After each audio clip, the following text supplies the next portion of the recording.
Here's the thing, Tim Ferriss, Gary Vee, Tony Robbins, our social media feeds are full of self-improvement tips and hacks. I'm sure you see it every day. Helping people become the best versions of themselves. It's an industry full of talented and successful professionals and entrepreneurs. And it's at the heart of SigEp. And as VPMDs, Vice Presidents of Member Development, you are charged with creating opportunities for your brothers to develop themselves and become their best. So today we are going to spend the first 30 minutes joined by Wendell Rakosky. Wendell is retired from being the Vice President of International Human Resources for Lockheed Martin Corporation. He's a graduate of Baldwin Wallace and our Ohio Zeta chapter. His human resource career has spanned over 40 years. He's led a $2 billion, 6,000 person IT unit. He's a certified coach, has extensive experience mentoring others with their own development and navigating the career maze. He's a past SigEp district governor, recipient of the Distinguished Alumnus Award, and has served in various volunteer positions with chapters and on national task forces. So we're going to spend the first 30 minutes engaging with Wendell. He has a presentation for you all to share what he has seen through his experience as it relates to development. And then we're going to have a question and answer session where you can ask Wendell questions that you have. And then we're going to hop into small groups to discuss what you learned and apply it to your role as VPMD. We know that you're going to be able to walk away from tonight with more confidence and the building blocks for development and how your BMP can be even better. So without further ado, I'm going to pass it over to Wendell. Wendell, thanks for joining us. Ben, thanks so much. As I listened to the introduction, one thing that happens when you're around a long time, you do a lot of things. So I want to thank everybody for joining us tonight. It's really more of a talk than a presentation, depending on how you spin it. But I hope by the end of this presentation, there are 4 things that I want to make sure that you get a better appreciation for. What are the 3 components of a professional development plan? Also, what are some of the common mistakes in creating a professional development plan or setting professional development goals? I'm going to talk about the 7 benefits of professional development, and also what at the end, I'm going to tell you what are the professional development goals that are most important. So hopefully by the end of this, 20 minutes, 25 minutes, I'm going to try to speak fast. Sometimes I get overexcited and talk longer than I need to, but let's see how we go. But look, as Ben said, I spent almost 40 years in human resources. In the end, I had the most amazing career, and I ended it in the most exciting job that I never expected I would ever have. And during this time, I learned some valuable lessons. And one of the most valuable lessons I learned was you're always being interviewed. So, and how do I know this? Well, in 27 years at Lockheed Martin, I had 10 different jobs over 27 years. I applied for 1 job. That's the only job. The first job that I got with the company was the only job I actually applied for. Every other job, people came to me and said, would you like to consider this position? So in my my continued professional development was important to me. It was important to my employers. From my first position in human resources, I was able to see individuals who were successful with professional development and others that were not. And so I'm going to share with you again, as I said, some of the things I learned that contribute to successful professional development. So as we go there, I want to ask you, what type of person are you? Do you like to plan, or are you a spontaneous person? I bet you know people that are in each of these categories. You know, the guy who plans everything down to the last minute, 10:09, we're going to walk out the door and we're going to do this. And then the other guy that gets up in the morning and says, gee, I wonder what I'm going to do today. Well, both styles are good depending on the situation. Some folks love to plan. Some folks love to plan every day of their vacation. And others just want to get in the car and figure it out later. You know, as I said earlier, either can work. But when it comes to professional development, you really need to have a plan. And if you have a plan, it's going to keep you one step ahead of the pack. So what is your plan? You have a plan, right? I'm sure you have a plan. You know, but before we get along too far along, I want to let you know two things. You need to have a plan, and your plan can change. It's okay to change your plan. I'm going to share with you real quickly, I'm going to try and make it fast here, what my journey was. And it may be similar to yours up to this point in your career or where you are in school, but mine started in high school. Yours started in high school, right? Everybody said, hey, what are you going to do? What's your plan? What are you going to study? What are you going to do? Well, I was going to be a pathologist. That was my plan. And then I found out that they had to go to school for 12 years. I just said, that ain't going to be me. I was at least self-aware enough that I knew that that wasn't me. So then I said, I'm going to be a medical technologist. As a matter of fact, I picked Baldwin Wallace because I wanted to be a medical technologist. That was my plan. And after my first freshman year, I decided medical technologist wasn't it because me and chemistry didn't get along. So I'd worked at the radio station. So now I was going to be a radio disc jockey. That was my plan. I'm going to be a radio disc jockey until I found out that they made about $4 an hour. At the time, minimum wage was about $2 an hour. So I said, okay, that's not going to work for me. So then I decided I'm going to do something business.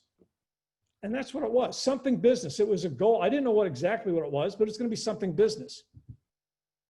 But I knew in my junior year, even though I didn't have an endpoint identified yet, I knew I needed some things to figure out. I knew there's some skills I needed. I needed supervisory experience. If I was going to be something business, I was going to do something, and I needed to get supervisory experience. So I went out and got a job that had supervisory experience. After that, I said, I need to get some real experience. And I was able to get an internship at a local bank. They gave me an internship in human resources. I worked there for 3 months. I worked after that 3 months, they gave me another 2 months. They said, hey, we want to bring you on. We're going to put you in operations. That was good because after about 2 years in operations, I realized that's not what I wanted to do, but I still wanted to do something in business. So I got back and I went back and started working in HR again. And I got a job that got me involved in compensation and benefits. I started to love this stuff, but then I realized I don't have any skills. I came out with something business degree.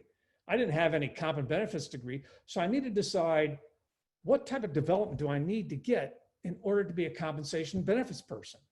Well, the first thing I needed to do was to get some skills. So I went and got certified as a compensation and benefits professional.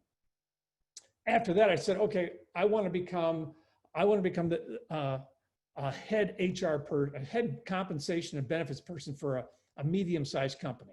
Well, I got another job with a bank, and they put me on as their compensations and benefits administrator, and that grew pretty good. I enjoyed that.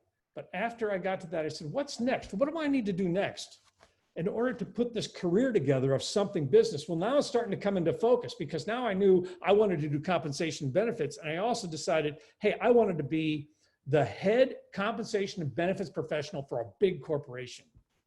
But you know what? All I've done is work in comp and benefits. I need to get some experience in another area. So I went and got some experience as an HR manager at a division at a major chemical company. So I did this. Then I went to work for Lockheed Martin. At the time, it was Martin Marietta. I was in a compensation and benefits department. I was a manager there. And it's interesting. So here's my career now. I've been putting together this professional development plan. Remember, you need to have a plan. You have a plan, right? But your plan can change. They came to me and they said, Wendell, we'd like you to be an HR director. We want you to be a generalist. That was completely different than where I was headed. I said, all right, let's try this. This led me down a career path that was so exciting. I got to do things I never thought I would get to do. And as Ben said, I ended up as the vice president of international human resources for Lockheed Martin. I was one of the top 10 HR executives for the corporation. About age 55, I decided I need to get a master's degree. because professional development never ends. You always got to keep pushing and decide, what are the next skills I need? I didn't need a master's degree to get my next job, but it's something I needed for my own professional development. So along this way, I had a plan. The plan was flexible. I started off, I wanted to be a medical technologist, but I ended up becoming a vice president of human resources as a generalist instead of the job I thought I would get into, and that was a head HR job, or excuse me, a head compensation and benefits job for a major corporation. Have a plan, but it's got to be flexible. Okay, so we've talked about this now. You've got to have a plan.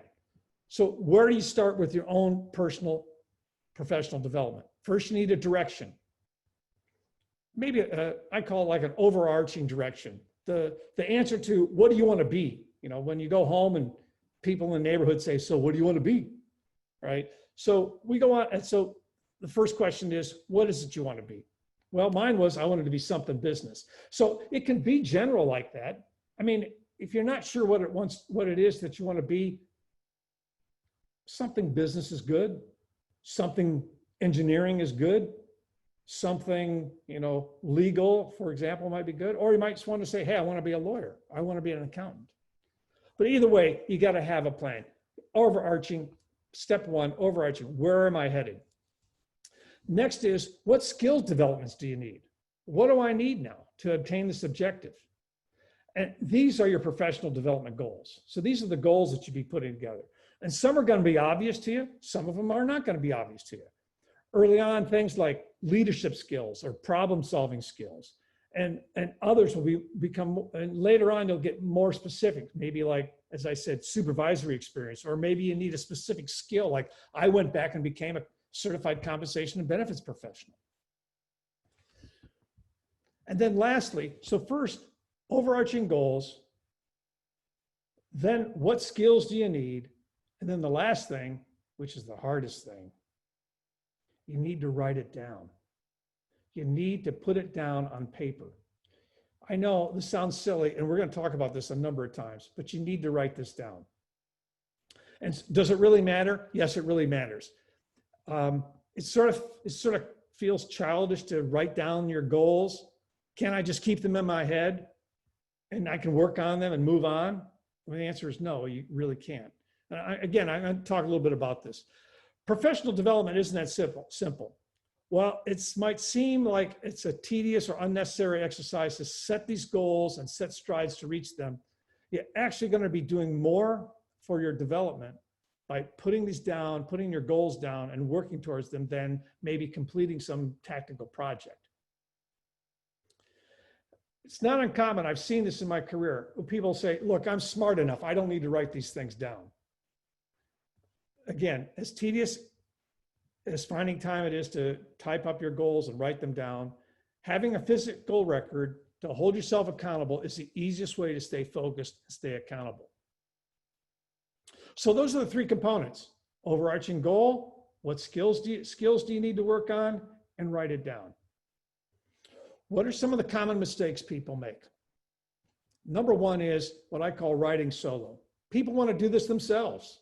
They say, I can do this. I know how to do it. I don't need any help. I know what my weak points are. I know what my blind spots are. I can do this myself. Well, this isn't true. You need somebody to help you. So whether you've got an advisor, a mentor, someone you trust, someone who knows you, someone who knows your blind spots, you need to work with them and say, hey, I think I need these skills. And they might be able to say, yeah, you're right, but you also need these skills, and this is how you can get them. So the first thing is writing solo. The next item is what I call, people that are checking out instead of checking in. And it goes back to, as I was saying before, is that people put development goals and they simply don't do them.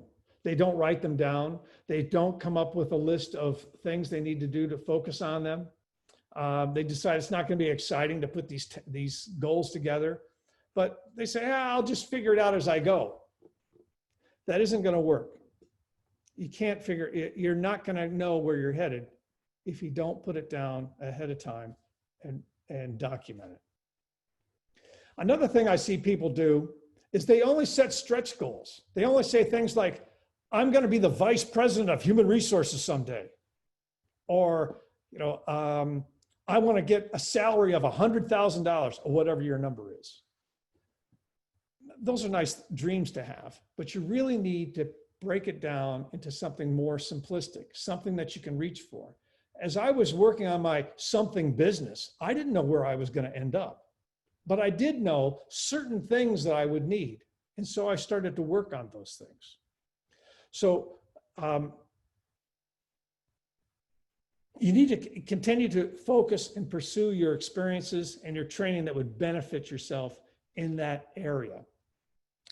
Development goals are meant to be a full picture of your journey, not just a snapshot. So don't just set your stretch goals. Don't just set the end. How do I get there? I mean, yeah, I want to hit a home run, but before I hit a home run, I got to get to first base. I got to get to second base. I can't get to third base. How do I get there? So again, another one is what I call foundation over fluff, foundation over fluff. In addition to keeping your goals relevant and collaborative, perhaps the most challenging part of setting goals is learning how to critique yourself. Being aware of understanding what your blind spots are, being self-aware to know where your weaknesses are. We don't know where our weaknesses are. Have you ever videotaped yourself and then watched the videotape and go, is that me? Yes, that's exactly what I'm talking about. You think you know yourself, but when you watch yourself, it is somebody different. And you need to know who that person is before you can put your development plan together, because that's the only way you know what skills you really need. Goals have a way of setting expectations to pull us in new directions and allow us to grow in ways that are going to be beneficial. All right, so down to the end here, I said I'd share with you the 7 benefits of professional development. So everybody knows that you're going to improve your skills, correct? But also, you know what professional development does? It provides you confidence and it provides you credibility, because now you have the knowledge or you have a skill set and people can rely on you, and you have that confidence and credibility. People can turn to you. People could turn to me because they knew I understood certain specific areas. One of the things that made me successful, and this is not yours because whatever your career set is, I knew how to get things done. All those rumors about Lockheed Martin being a big bureaucratic company were very true. But I was able to identify, how do I get through this maze of bureaucracy to get things done? And people would come to me and they say, we need to have this happen. I said, all right, stand by, let me work this. It might take a little while, but I can get you through this. This gave me confidence and credibility. And that adds to your brand, which is a whole nother, your individual brand. Those people that were with me on my ruck understand what I'm talking about. But what's your individual brand? We can get onto that in another presentation. But understand that credibility and confidence is part of that brand. Also brings you efficiency. As you get more familiar with certain skill sets and improve your own professional development, you're going to become more efficient and get things done quicker. Now that you're more efficient and you have confidence and credibility, your ability to lead and influence others increases. So that's the third thing. First one, confidence and credibility. Second one, efficiency. The third one is ability and influence and lead, because now you've got this confidence and you've got this efficiency. Also, professional development increases your network. It allows you to add the benefits of building a better network and providing an outlet for individuals that you can brainstorm with. One of the biggest problems that I saw with individuals is that sometimes they don't have someone to talk to. You can't sit down with your boss and say, well, you know, I really screw up in this area and I was trying to figure out how I could improve that. Well, it's probably not the right person you want to talk to. You need somebody else in your network that you can go to and say, hey, I'm really struggling in this area. I need some help on how to improve in this area. Your network can help you with that. Keeps you also, by professional development, will keep you current. It keeps you up to date with what the current skills are, what the current thinking is, and what some of the current tactics are. And in this world of, instant information, being able to keep current is very beneficial. Obviously, professional development is going to help you meet your career goals. So if you put these together right, if you know what skills you need, if you put a plan together, you're going to achieve your career goals. And lastly, it's going to help you become a better chapter member. Development opportunities are all about getting more out of your chapter experience. Being the best you can is also going to be beneficial for the chapter. Things like better operations, a sense of contributing and overall improvement to the chapter experience. So here's the last thing. Write these down if you haven't already. Here are the 7 most important professional development goals you need to work on. The first one is learn a skill. You got to learn a skill. When you come out of school, everybody that comes out of your school with your degree, whatever your degree is, if it's business, if it's engineering, if it's finance, you all got the same background. Learn a new skill. What makes you different than everybody else? What makes you different than the other folks in your peer group? Find out what skill gaps you might have. If you decided that you want to do something business, okay, or maybe you're a little more focused and you want to be a lawyer, for example, or an accountant, find out what skills you need. And the best way to find out what skills you need is go on the websites for the job postings. Take a look at companies that are posting jobs for jobs that you'd like to be considered for someday. And what are they looking for? What skills are they looking for? I guarantee you a lot of the skills are going to be the soft skills. We need somebody that can talk to people. We need somebody that can solve problems. We need somebody that can work on a team. Also, with professional development, work on your weaknesses. Find out what you don't do well and what can you do better on. Now, here's a funny thing. I wanted to be a compensation and benefits person, but I can't stand spreadsheets, okay? I hate spreadsheets. But you know what? I was able early on to figure this out, and I was able to come up with my own little process on how did I work with a spreadsheet so I wouldn't screw it up. Because if I didn't follow this process, I would screw it up because I hated spreadsheets. And compensation and benefits is all about spreadsheets. So find out what your weaknesses are and work on those weaknesses and improve in that area. Challenge yourself. Give yourself something that you think you can't do. Right now, in this part of your career, now until a couple years into your first job or second job, it's okay to screw up, And the reason is because employers don't expect you to know everything. So when you come in and you make a mistake, you'll get a little more slack than somebody maybe 10 years down the road that made a mistake. So challenge yourself. Be open to doing something that you say, well, gee, can I really do this? And that is one comment I would get from people as we would promote them. They would come in to me and they would say, I don't know if I'm ready for this.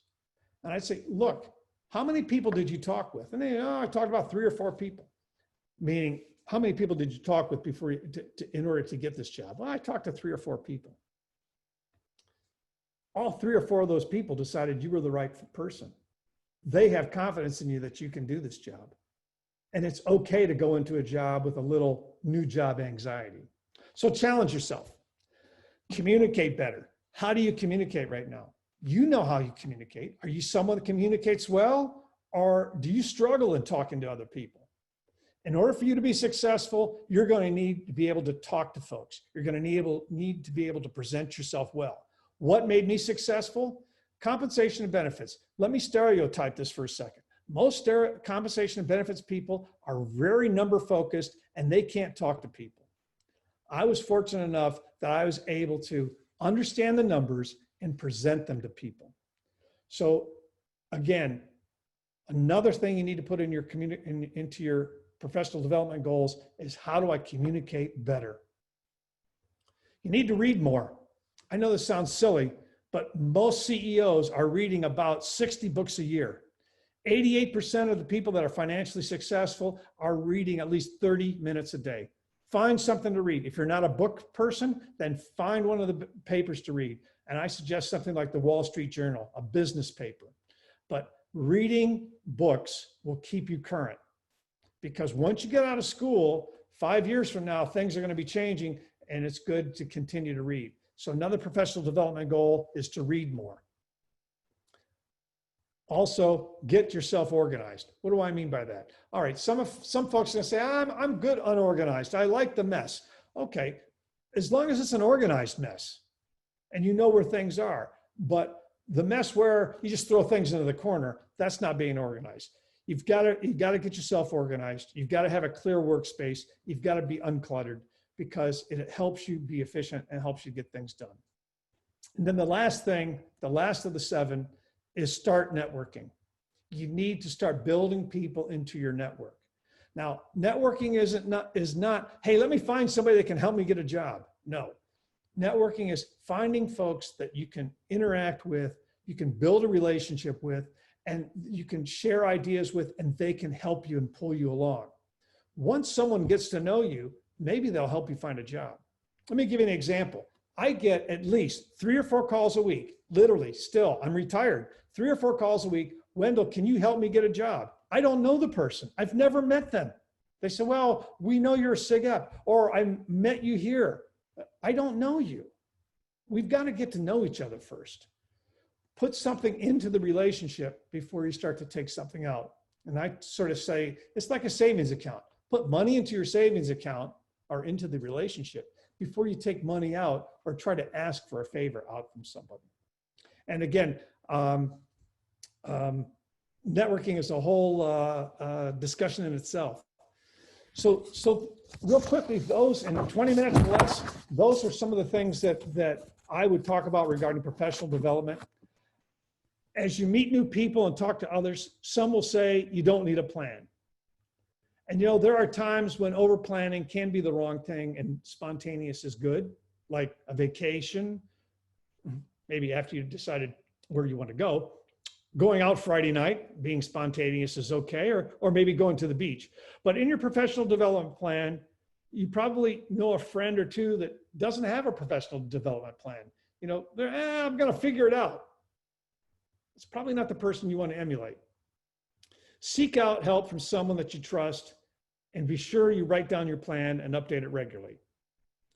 Having a plan helps make sure that those opportunities don't get pushed to the back burner, that you'll be able to seize an opportunity when it arises. For example, when I made the change from being a compensation benefits professional to an HR generalist, that was a big change in my career. But I saw the opportunity and I seized it and I was ready for it. So what are the key points again? Have an overarching goal, write down your plan, share it with others, stay focused, even if the end game is unclear. Even if you don't know what the end is, it's something business, but stay focused. There's got to be some skills that you know that I've got to be working on. And lastly, remember, as I said, you're always being interviewed. I'll close with one last thought, and that is, I just want you to remember, if you don't have a plan, you're going to become part of somebody else's plan. And Ben, that's what I have on professional development. Wendell, thank you so much for your time. Guys, before we hop into our small groups and get the opportunity to network, as Wendell said, is so important. You'll have the opportunity to network with other VPMDs. Want to take an opportunity to get any questions that you might have. Throw them into the chat. As you know, Wendell is a professional development expert and wants to be able to answer some of your questions. So we'll start with one from Noah. You mentioned the savings account analogy for networking. What are some things that an undergraduate can offer to, say, somebody 30 years into their career? What can they offer them versus just always taking from somebody that's far older than them? That's a very good question. So first, you've got to develop a relationship.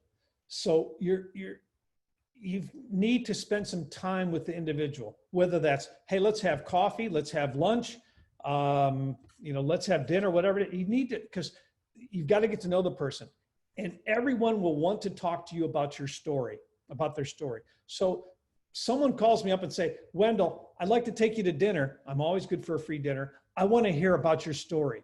People love talking about their story. And all that does is get you into a conversation. And during that conversation, that person's going to get to know you. So what can you do sometime during that conversation, whether it's the first time you meet or the second time you meet? And I'm going to give you an example in a second, is to ask that person, hey, is there anything I can do for you? Is there something I can help you with? Or for example, once you get to know that person, they start talking to you about their story. Maybe you can come up with some ideas. So let's assume you're talking to me. I'll give you some hints. All right. I'm into music. Hey, I do a lot of technology in music. And if you sat down and talked with me, you'd find out about that because I'm going to talk to you about it. So somebody could say to me, hey, Wendell, do you need somebody to help edit one of your videos? I'd love to help you edit I'd love to help edit one of your videos. I'm into cars. Hey, I've got a friend. You could say, hey, I got a friend, or I know a lot about cars, or I've got a Corvette myself, because that's what I right now. I have a Corvette and a Porsche, but those are things I like. So the thing is, you need to get to know the person and then start thinking, well, hey, is there something I can help you with? And if it's a work relationship, then it becomes more of a, hey, is there something in your job I can help you with? Is there a project you're doing that I can take from you? So those are things. And Ben, real quickly, let me just give you this example. I met a gentleman on Tragos, undergraduate. He has religiously called me every quarter. And when we get together for dinner. He says, let's have dinner. And let me tell you, if he called me today and said, Wendell, can you help me with this?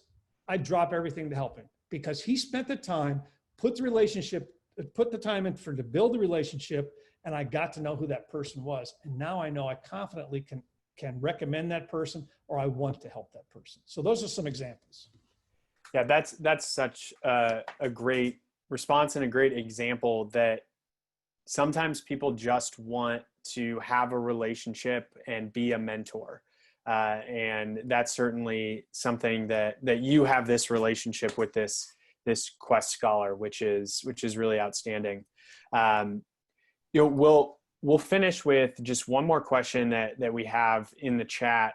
And I'm gonna spin it a little and relate it to your work with Lockheed Martin. You said there was a lot of bureaucracy there. I'm sure a lot of the VPMDs on this call, when they hear bureaucracy, they're thinking about their universities and the COVID-19 plans or lack thereof that their universities have in place. So what's your advice for them as leaders of their chapter to both follow that plan or do their best to follow what the university expects of them, but also still do things that the chapter is used to?